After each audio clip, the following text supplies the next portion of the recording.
Assalamualaikum warahmatullahi wabarakatuh. Salam sejahtera buat kita semua anak-anakku sekalian. Bagaimana kabar kalian hari ini? Doa saya semoga kali ini juga dalam keadaan sehat, dalam keadaan yang baik-baik saja di rumah. Anak-anakku sekalian, hari ini kita akan belajar lagi tentang ilmu pengetahuan sosial kelas 8. Adapun yang kita pelajari hari ini tentang letak geografis dan letak astronomis negara-negara di ASEAN. Berikutnya, ini adalah tujuan pembelajaran yang semoga kita dapatkan, yaitu kalian harus bisa menjelaskan kondisi geografis negara-negara di ASEAN. Yang kedua, kalian diharapkan bisa menjelaskan kondisi astronomis atau koordinat negara-negara di ASEAN. Nah, sebelum kita melanjutkan materi hari ini adalah materi minggu lalu berupa ringkasan, sekedar flashback saja.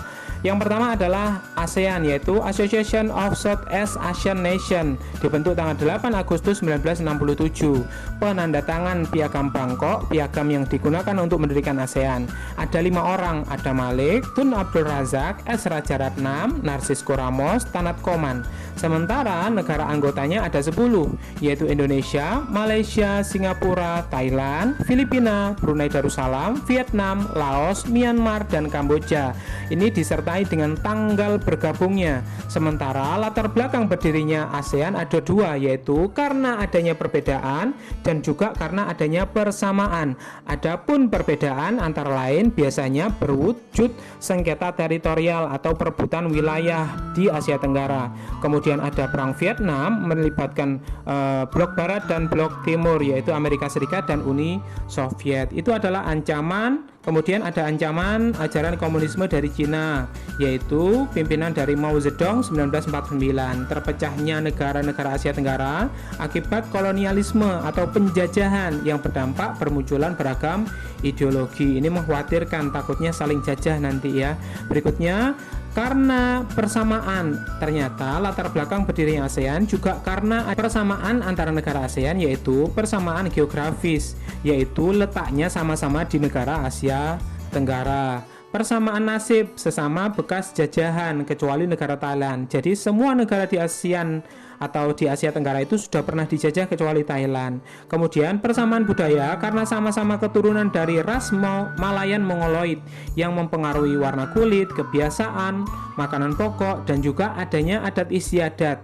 Ini dipengaruhi oleh wilayah India, Arab Gujarat, dan Cina. Hampir negara di ASEAN punya kultur yang mirip-mirip, yang kurang lebih sama. Dan ini kuncinya yang terakhir, yaitu persamaan kepentingan untuk mewujudkan terbentuknya kawasan Asia Tenggara yang aman dan damai. Itu ya materi minggu lalu. Kita lanjutkan materi yang sekarang, yaitu tentang letak geografis dan astronomis. Kita bahas terlebih dahulu dengan memulai dari pengertian letak geografis terlebih dahulu. Pengertian letak geografis adalah posisi keberadaan sebuah wilayah berdasarkan letak dan bentuknya di muka bumi. Ini biasanya dibatasi dengan nama daerah lain yang bersebelahan langsung. Contohnya misalnya ditandai dengan nama benua, laut, gunung, samudra, gurun, dan lain sebagainya. Itu ya tentang pengertian dari letak geografis. Sekarang kita praktekkan. Kita sudah siapkan peta Asia Tenggara. Kita praktekkan di Asia Tenggara seperti apa letak geografisnya.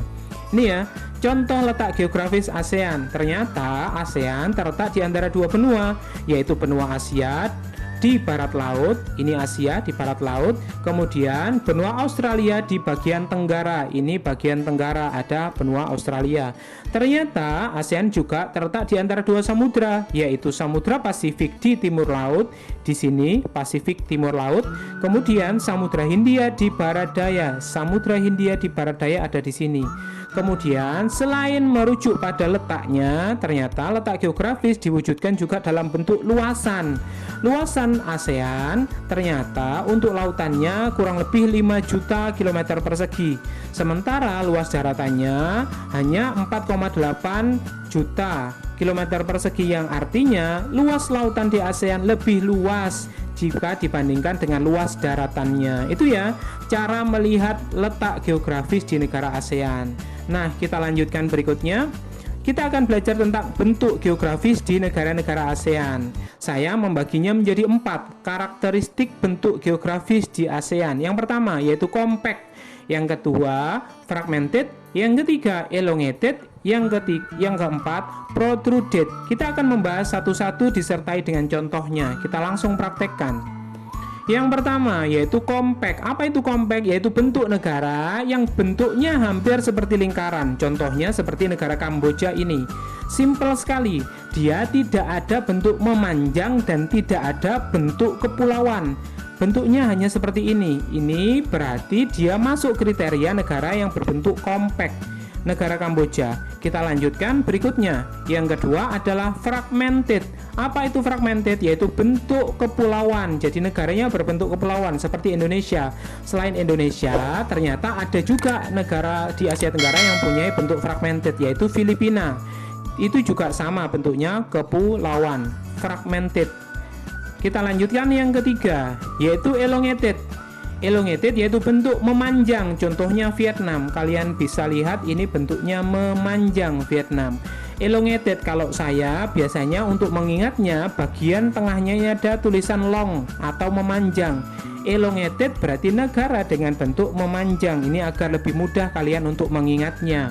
Sementara yang keempat adalah protruded, yaitu bentuknya lebih kompleks dan beragam. Biasanya terdapat tangan yang memanjang. Ada contohnya yaitu Thailand dan Myanmar. Kalau kalian perhatikan, ini perpaduan antara compact yaitu bentuk yang melingkar tadi dengan elongated yang memanjang. Perpaduan antara compact dan elongated disebut dengan protruded. Ini sama, di Myanmar juga gitu. Ini compact, ini memanjang, elongated. Berarti compact dan elongated digabung menjadi protruded. Itu ya tentang bentuk geografis negara-negara di ASEAN. Kita lanjutkan. Sekarang setelah kita belajar tentang geografis, sekarang kita belajar tentang astronomis. Kita mulai dari pengertiannya terlebih dahulu. Apa pengertian dari letak astronomis? Yaitu letak astronomis adalah letak suatu wilayah dilihat dari dua, yaitu posisi garis lintang dan posisi garis bujur. Kita akan membahas apa itu garis lintang dan garis bujur. Yang pertama, yaitu garis lintang merupakan garis khayal atau imajiner yang membagi bumi menjadi dua bagian yang sama besar secara horizontal. Ini ya, horizontal seperti ini, menyamping, yaitu bagian utara disebut lintang utara dan bagian selatan disebut lintang selatan. Garis lintang 0 derajat disebut dengan garis khatulistiwa atau bisa juga disebut dengan garis ekuator. Saya yakin kalian sudah familiar dengan istilah garis khatulistiwa. Ini adalah garis khatulistiwa 0 derajat, membagi bumi menjadi bagian atas dan bagian bawah. Bagian atas disebut utara, bagian bawah disebut selatan. Bagian atas utara kemudian disebut dengan lintang utara, bagian selatan disebut lintang selatan. Hanya itu saja, bumi dibagi menjadi dua, bagian atas dan bagian bawah. Bagian atas adalah utara, lintang utara, bagian selatan adalah lintang selatan. Itu ya tentang garis lintang. Kita akan belajar tentang garis bujur sekarang.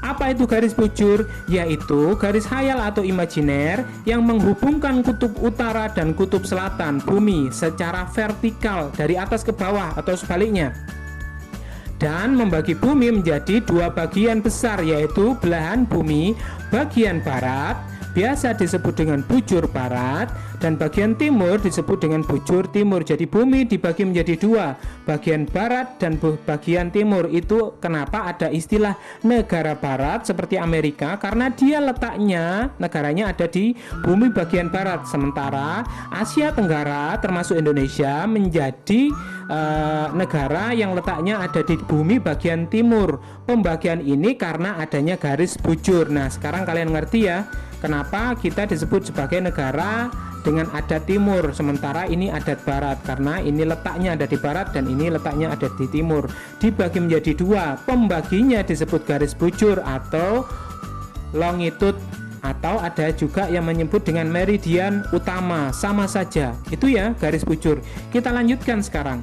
Pengaruh letak astronomis atau letak koordinat. Nah, letak astronomis ini berpengaruh pada apa? Ternyata letak garis lintang ini ada dua ya, garis lintang dan garis bujur.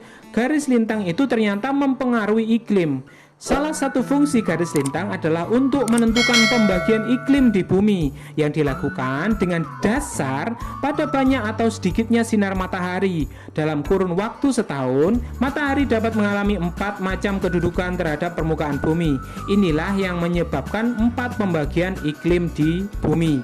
Kita bahas sekarang iklim tropis.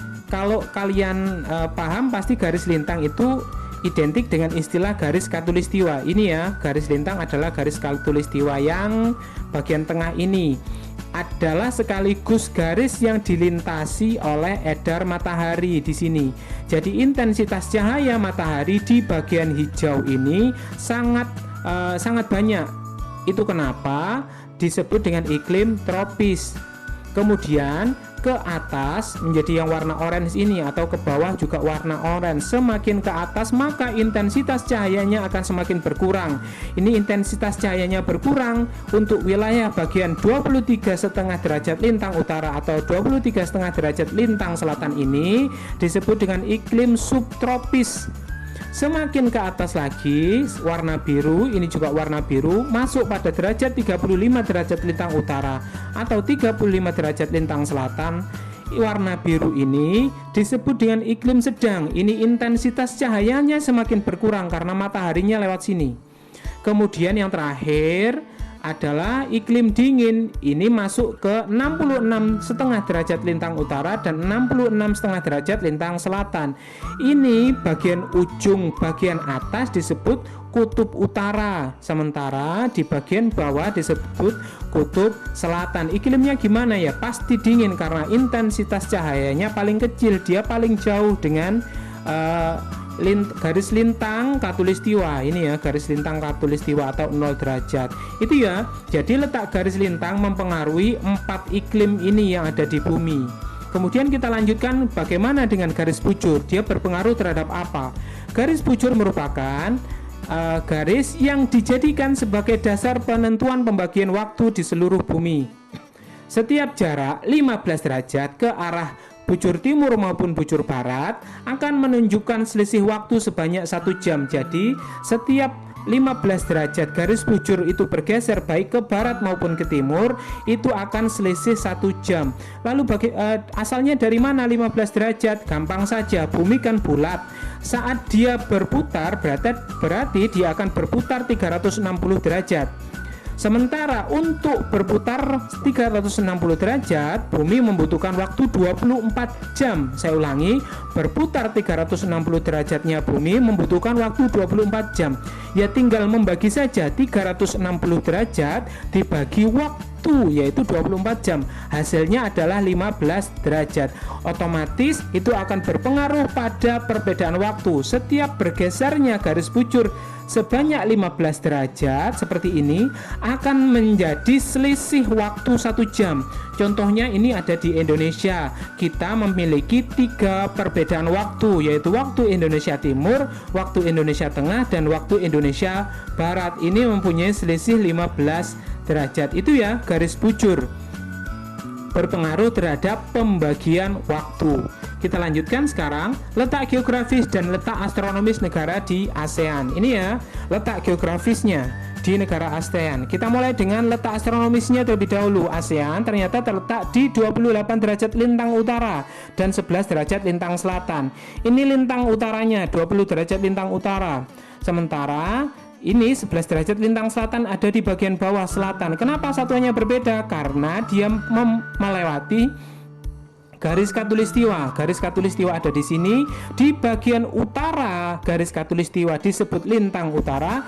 Di bagian selatan lintang utara disebut lintang selatan. Itu kenapa satuannya berbeda. Sementara garis bujurnya ada di 93 derajat bujur timur, 140 derajat bujur timur. Ini 93, ini 141 derajat bujur timur.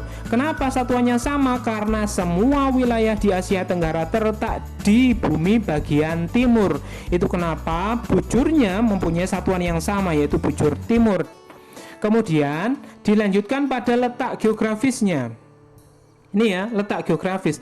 Letak di antara dua samudra, Samudra Hindia dan Samudra Pasifik. Samudra Hindia ada di bagian bawah, Samudra Pasifik ada di bagian atas. Kemudian di antara dua benua juga, yaitu Asia dan Australia. Asia ada di sini, sementara Australia ada di tenggara, sebelah selatan berbatasan dengan benua Australia dan Samudra Hindia. Ini ya, kemudian letak geografis dari negara-negara ASEAN. Kalian perhatikan petanya juga. Itu ya, kondisi geografis maupun astronomis di negara-negara ASEAN. Itu saja dari saya. Semoga apa yang kita pelajari tentang letak geografis dan astronomis di negara-negara ASEAN bisa menambah pengetahuan dan bermanfaat buat kalian. Ada kurang lebihnya saya mohon maaf. Assalamualaikum warahmatullahi wabarakatuh. Salam sejahtera buat kita semua. Terima kasih.